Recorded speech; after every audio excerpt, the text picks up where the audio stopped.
History Series, Asteroids on Atari Consoles and Computers, Part 3, the Atari ST series of computers. We will be looking at over 20 Asteroids style games from 1986 all the way until the late 90s for the Atari ST, STE, TT, and Falcon. In the October 1988 issue of Atari ST Action Magazine, we find a very telling review of the 1987 Atari release, Asteroids Deluxe. This is boulder bashing at its best, they said, but go on to give it only 43%, which is a score that indicates at first glance that the game is no good. That's where Asteroids games stood in 1988, and while the Atari Asteroids Deluxe release is a sight for sore eyes to some ST rock-bashing aficionados, it didn't try to mimic the vector graphics of its arcade parent. It was also a little too drab of an implementation to really excite ST fans and magazines alike. Released by Atari Corp in 1987 and developed by Paradox, it's a decent attempt at the second game in the Asteroids arcade game family. It could have been so much better though. They clearly looked at the Atari 7800 Asteroids before they started, but it isn't quite as good as that version. It plays well and all of the elements of the Asteroids Deluxe coin-op are there, but there's just something lost in the translation. All in all, it plays a good game of rock blasting.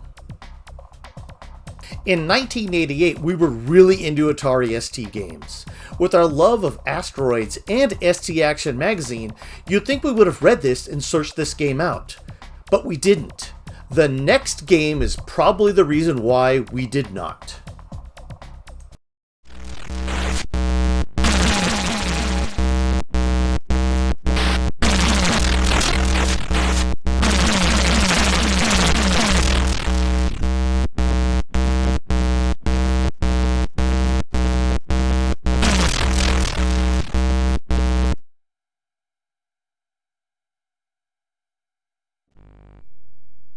The first version of an Asteroids contest we did play on an ST was Megaroids, created in 1985 by brothers Mike and Mitch Brunel. It was so good at being Asteroids a few years before Asteroids Deluxe that a release by Atari would have had to be superior to really catch our attention. This Asteroids implementation was packaged with versions of Mega Max C for the Mac and ST initially, and the game arrived in the UK via ST Format Magazine on a cover disc in 1988. It plays in medium resolution and is every bit a colorful version of the original arcade coin-op, but with more raster-looking graphics. You can't use a joystick with this, but the keys they chose, rotate using Z and X and thrust fire using the question mark and right shift, very much replicates the arcade controls, at least on USA and UK keyboards. Megaroids started to be recognized as superior to Atari's ST version of Asteroids Deluxe when it was packaged into ST Amiga format 3 years after it was first created. Better still, this game works in monochrome mode and was one of the best high-resolution games we had for that monitor. Honestly, this version was so good and it brings back memories of dodging schoolwork to just have another go that I almost didn't finish this video trying to get a high score.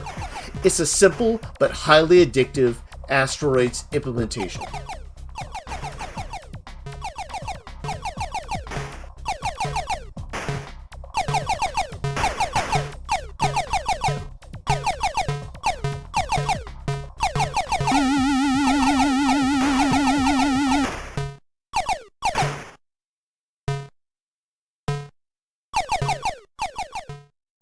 Blasteroids by Imageworks in 1989 was the next official port of an Asteroids family arcade game to an Atari machine. I seem to remember thinking that this was too slow on the ST when we had it on a real machine back in 1989, but playing it now, that can't be further from the truth. Actually, to us, this fixes at least some of the problems we had with the coin-op, such as the slow start to the ship's thrust, and also retains the 2-player mode. It's quite fun actually, and well made. Magazines such as The One, who gave both the ST and Amiga versions 81%, liked the game as far as it was a good arcade conversion, but also noted that the added elements of choosing sectors to clear and extra power-ups did not add as much to the game as was lost by taking away the nature of simple rock blasting and modernizing it with a definite ending. We tend to agree, but also definitely will be coming back for more ST Blasteroids when we have time.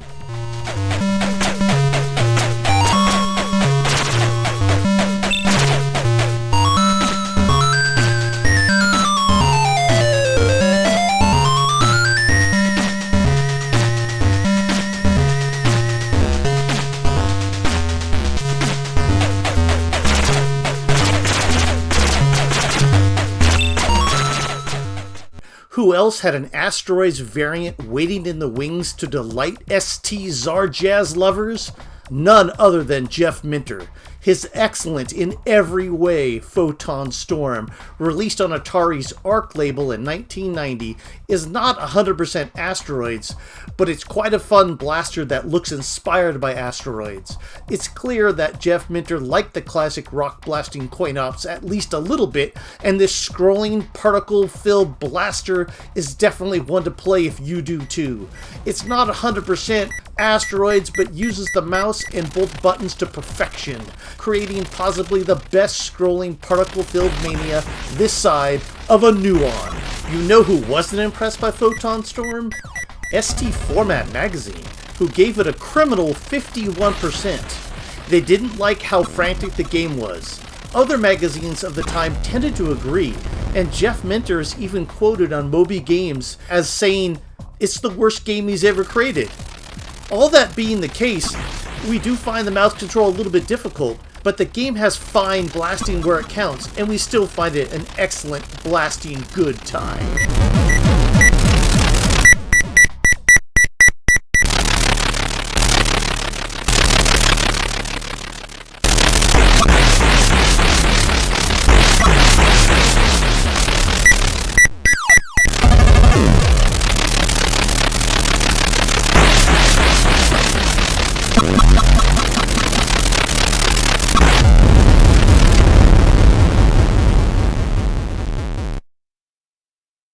"3D Asteroids," released in 1992, is a STOS 3D game made by Ralph Efemi.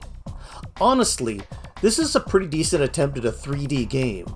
It's not really Asteroids, and the frame rate is low, but it's a great start. It's too easy to run out of torpedoes though, so be sure to collect and don't shoot the shield and photon pods to increase each. We didn't find any reviews of this one, but it's worth a look just for the music on the title screen. While you're there, have a little try. It's more challenging than it looks.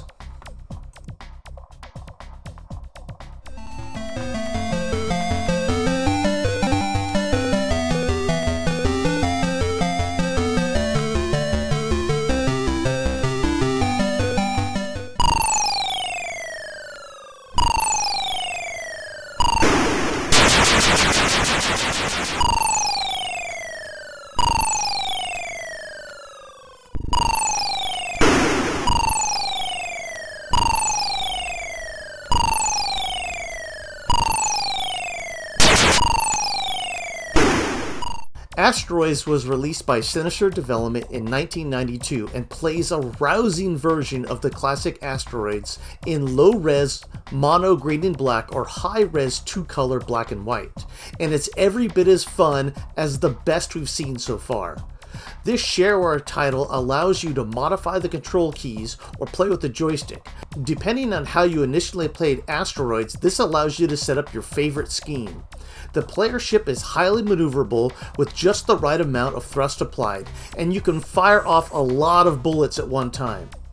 The player ship is also bigger in scale compared to some of the other versions, making it slightly more difficult, but the speed and ease of control more than makes up for it.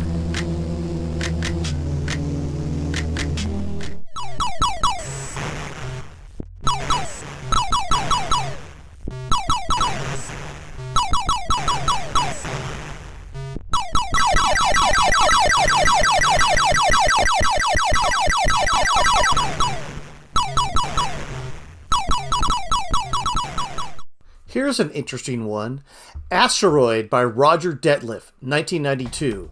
This is a simple but small and fast Asteroids game that plays in the GFA Basic Crack Art game runner. This made me search out Crack Art and I found an ST format tutorial. Maybe we'll explore that in a future Make-A-Thing episode. The game plays like a tiny version of Megaroids. There is a little slowdown, but this joystick-controlled oddity is pretty fun rock blasting. Cybernetix: The First Battle was released in 1992 by Vision Software and was a 5-star essential buy in ST Review Issue 9, the public domain shareware review section, calling it a stunning combination of Asteroids and Defender. We find this to be a difficult but fantastic game that is more side-scroller than Asteroids, but retains the rock-blasting elements we love on our static screen, Asteroid-style blasters. Pick up crystals left by shooting the rocks for a bonus, or wait for them to be picked up by aliens that will drop a power-up when you destroy them. Classic, well-made fun. Plays like an STE game, but on a plain old ST.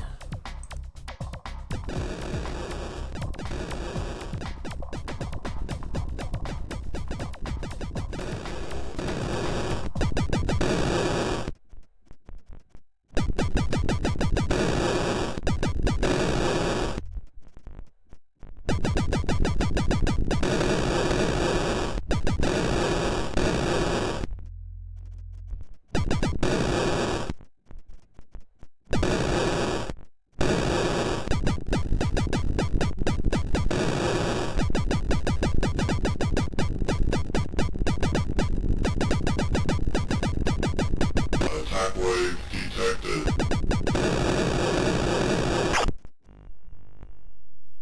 1995 brought the ST-enhanced Astroidia by shareware legend Dave Munsey. This large playfield scrolling Asteroids variant with raster graphics can be played on an ST, is best played on an STE as seen here, and is compatible with the Falcon. This is a traditional Asteroids game played on a scrolling raster screen with a very nice background and superb action. Dave Munsey cemented his legendary status as an ST shareware god with this incredibly well-made game. Controls use the traditional joystick method of up to thrust, left and right to rotate, but down doesn't activate a shield. The shield is automatically activated when your craft is hit. Run out of shields and your ship explodes. ST Format Issue 72 reviewed this in its PD and shareware section, giving it 86% and a Game of the Month honor. It plays on an ST with no scrolling planets in the background, and all versions use Dave's own sprite engine, with the STE and Falcon also using glitter-based scrolling. It runs at 30 frames per second on an STE and 60 on a Falcon. We had just as much fun playing on a real STE as we did on Windows Steam, but on Pi OS, this doesn't seem to play well at all. It plays as if the blitter is not installed. It's all a major accomplishment in a high-level language such as GFA, and explains why Dave is revered as such a great PD and shareware coder. Too bad, according to an interview at AtariLegend.com, he never made much money from his games.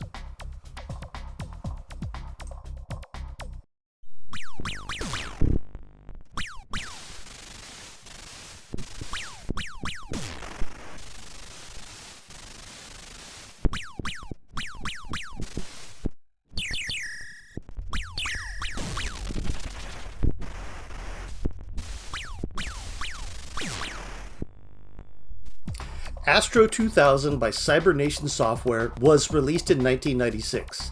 It's an updated looking raster Asteroids variant that will play well on a standard ST with some slight improvements in sound on an STE. Power-ups like freeze, shield, and restore power help you along the way, but at its core, this is a pretty standard non-commercial rock blaster. There is fun to be had here though, shooting mostly balls that all look pretty much the same but in different colors. This was covered in one of the final issues of ST Format.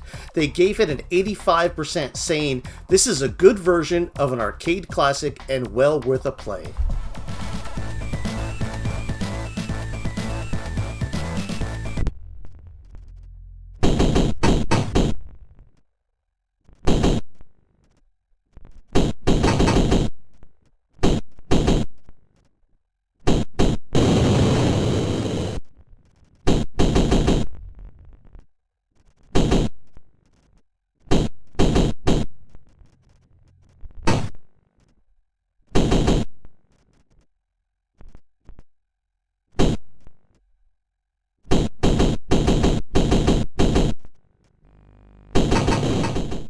Balls, a STOS demo game by Top Notch from 1993, is an impressive 8-way ball blaster with a nice scrolling background. As the number of red balls to shoot increases, the frame rate goes down and down, but still, it's a very good non-commercial game that was distributed as a bundle of games made with the Missing Link STOS extension. They call Balls a combination of Asteroids and Pang. The disc is available at Atari Mania, and it contains other impressive STOS demo games along with this one. Playing these games renewed my interest in trying to complete all the Missing Link STOS games that I've started.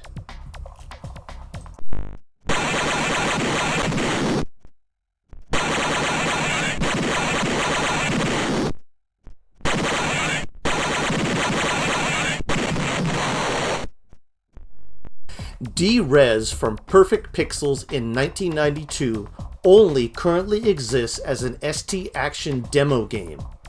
We were able to find it from a listing on AtariMania.com and then use the Atari Legends Stonish database to find a Euroswap menu with a playable version. Then we had to try to find a TOS version and machine combo that would work. It ended up being TOS 1.06 and the STE with 1 megabyte of RAM. It seems sometimes when you're trying to do Atari ST videos and investigations, you almost have to do as much work as if you're doing a true crime podcast. The developer, Andrew Grisby, was also responsible for the amazing 05 on the ST. Before working on that classic, according to an interview on AtariLegend.com, he wanted to make a bit of money in shareware, and D-Res was inspired by his love of both Asteroids and Smash TV.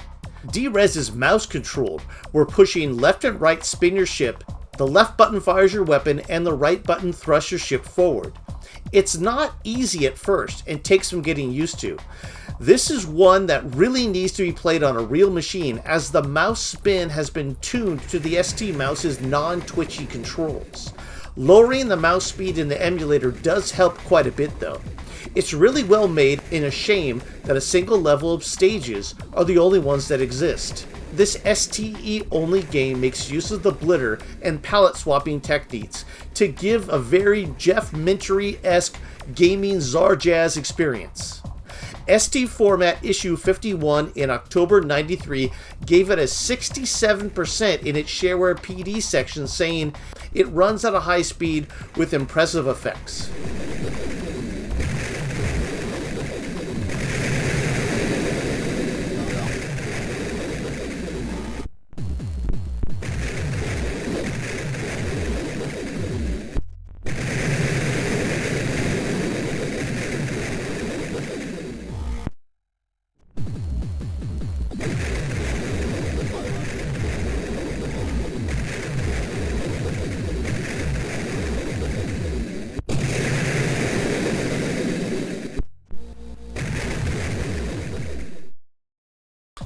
Graveyard by Spiral Miles P. Lord, who is also responsible for the fantastic droided Hoog games on the ST, is asteroids played on a large scrolling playfield. It was released in 1994. Atari World Magazine was pretty correct when they called this the most difficult shareware game we've ever played. There is a little bit of Minter-style Zarjazz going on in this one too, and a lot of both Time Pilot and Bosconian, and especially the Asteroids-inspired coin-op Sinister. It looks brilliant and contains 3-channel digital sound on a plain old ST. It has fast, Minter-like action and audio, parallax scrolling, and nary a blitter blip on the meter when tested in Atari. Quite an accomplishment.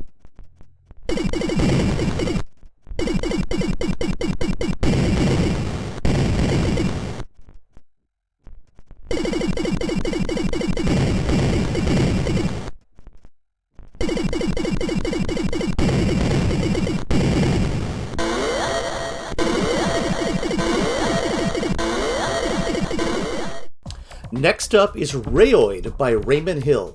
This game was released in ST format number 46 in 1993. It looks to be compiled STOS, or at least it's using the STOS Maestro samples. We used one of the same samples in one of our games. Honestly, this simple single-player version might be my new favorite low-resolution simple Asteroids game. The basic controls mimic Megaroids, the colorful graphics are effective, and the sampled sound is really satisfying. Raymond Hill, a French-Canadian, coded up this gem. The control defaults to a perfect classic Asteroids implementation with the Z and X being left and right, and the slash and right shift being thrust and fire. The period key puts on the brakes, and the space bar is hyperspace. Other than that, this game is a brilliant, simple masterpiece of an original Asteroids implementation. To add more to the game, there are power-ups to be collected, and you can connect up two STs with a MIDI cable and battle each other in a combo Asteroids Space War game. It includes DMA sound on STEs and above. You can get much more from playing the two-player complex game option. Here it becomes a strategy of conquering sectors and recruiting colonists in a battle against your human opponent. All of this in a shareware game. It proves that some of the best ST software was hidden in magazines and shareware, and some of the lesser known commercial releases that came out when only die-hard ST fans were looking.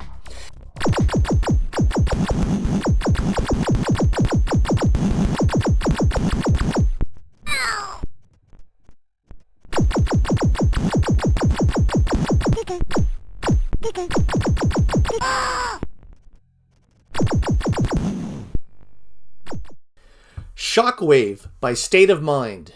This 1993 game seemed to have been lost to time. Both Atari Mania and Atari Legend have pictures, but one of the artists, Richard Davey of Little Green Desktop and Super Stereo Land fame, was able to finally provide a copy. This DOS game makes very good use of the ST's capabilities. There is an area loss frame with many rocks on the screen, and all the sounds are sampled. The goal here is to shoot the rocks and break them down, then collect minerals left behind. You can then use these minerals to purchase ship upgrades between levels. The shopkeeper is a pretty nasty fellow, so pay attention to his witty insults as you wait too long to decide, choose an item you already have, and more. If you happen to purchase a bomb from the shop, press the B key to use it in-game. The ship movement is only 4 ways, and this makes for a little more twitchy experience than other Asteroids variants. The sprites are nicely rendered, the challenge increases each level with more and more different types of enemy to combat, and you can save 10 high scores. I don't know if what I have is the final copy, but I've sent it to Atari Mania for upload because there is no dump available there. One note, the music and intro for this game are quite well done. It was a quality package that should have seen the light of day.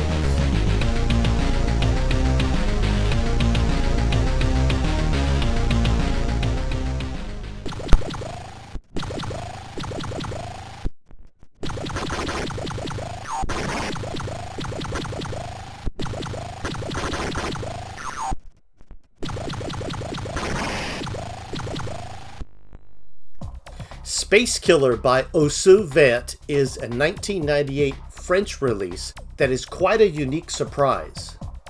It's a little limited in the graphic and sound department, taking its cues mostly from Plutos in early ST games, but hiding behind the simple presentation is a very unique take on the Asteroids theme. It's a little bit like Galaga or Gorf hiding in an asteroid shell.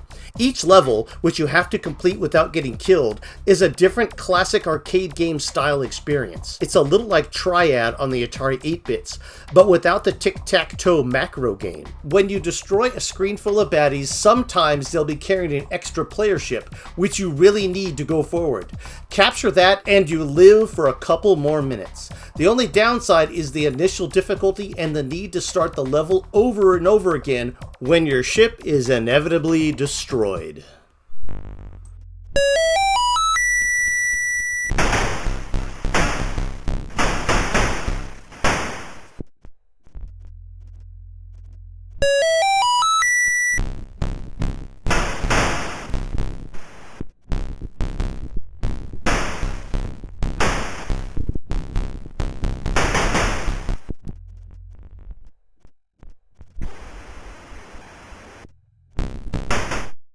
Project Purify is mentioned in ST Format's public domain listings and was giving a 68%.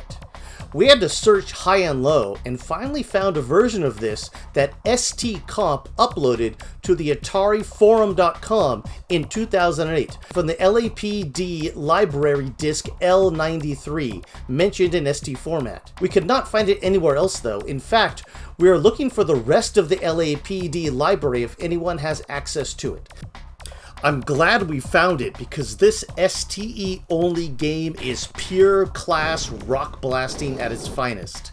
The sounds are very nice, the graphics are small but well designed, and there is a really cool shop to buy weapon upgrades between levels. It's a sector clear game in the style of Blasteroids. What else could an ST owner need from an STE Asteroids public domain game in 1995?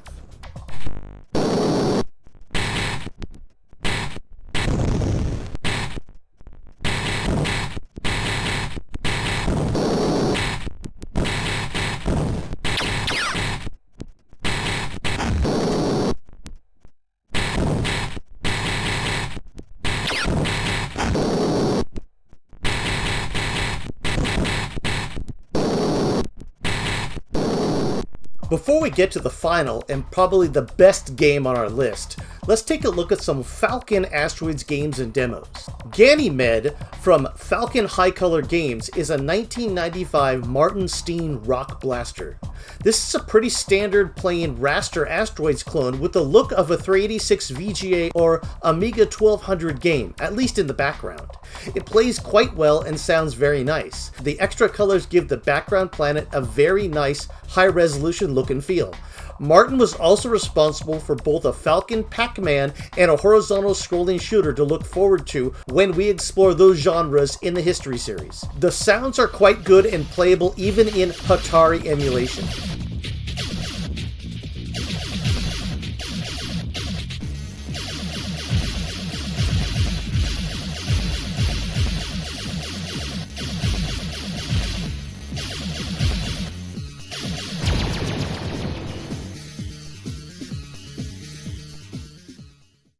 Maelstrom by Ambrosia Software is a Falcon preview game. Programmed by Cuba, this is a demo of one of my favorite all-time Apple Mac games. It's quite possibly the best looking Asteroids game on the ST Falcon platforms with what look like 3D rendered rocks and player ship. There are no sounds in this preview though, but the rendering is incredibly smooth. This is a very nice start, but unfortunately it has never been completed. Wotanoid by Wotan Extremist Group from 1993 is a very nice looking 256 color simple rock blasting Asteroids game. We tried this on both Windows and PiOS with the Atari emulator and can't get any sound to play in the emulation. But it does look like it contains at least a couple of mod tunes for playing in-game. The gameplay is smooth and the graphics look very nice. Stardust by Bloodhouse was released in 1995 for the STE and Falcon. The same team, Aggression, that did the incredible Utopus for the STE and Falcon also created this wonderful 1995 full raster Asteroids clone. This is the game that Blasteroids could have been if it targeted the STE hardware when it came out.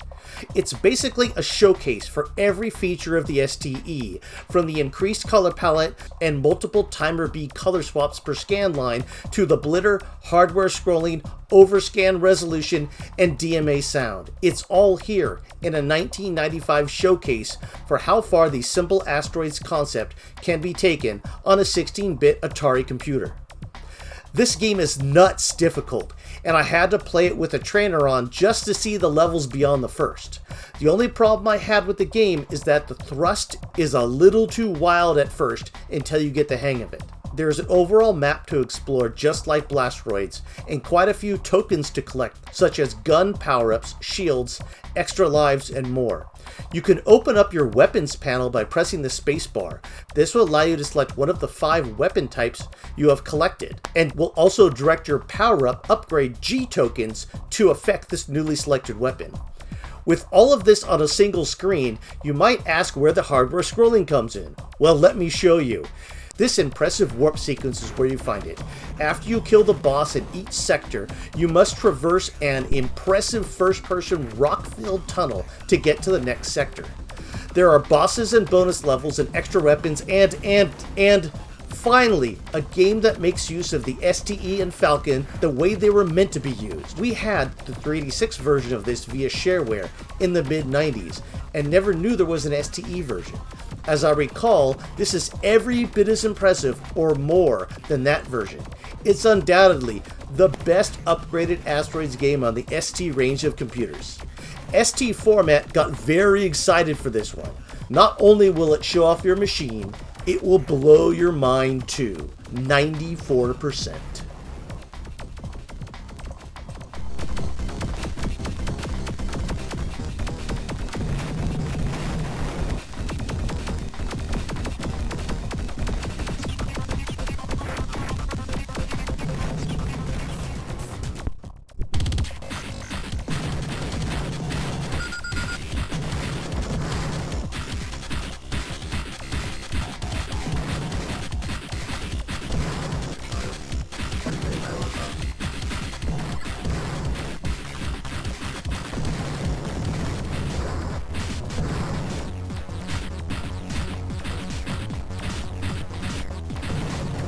Wow, there's quite an array of Asteroid-style games to play on the Atari ST series of computers. Take some time to dive in and enjoy them. I've posted a link to my video on installing and using GameBase ST 4.0 that will help you get started on enjoying them in a very easy package. To find some of these games, we had to comb through every issue of ST Action, ST Format, ST Review, and ST User, as well as numerous other Atari magazines. Atari Mania and Atari Legend, as well as Atari Crypt and Atari Forum, were indispensable resources in this hunt. We even discovered a few games and dumps around the internet that were not on archive.org or in the Atari Mania database. We thought that everything to know about Atari ST games had surfaced, but we are always excited and surprised to discover a few more. Even though we don't talk about it much, we really appreciate every single subscriber to this channel and to the podcast, and each and every view and comment on our videos. Every single one gives us an encouragement to continue exploring the Atari machines, and especially the ones that 99% of retro channels and podcasts never talk about. On that note, we will cover the Atari 7800, Lynx, Jaguar, and the new Atari VCS Asteroids Style Games in the next episode. I'm currently still waiting for my Jaguar Booteroids to be delivered from Atari Age, so we might just boot up the brand new Jag-P emulator and have a look at that, if that's all we can do. Until next time, into the awesome Atari ST and Atari world, vertical blank.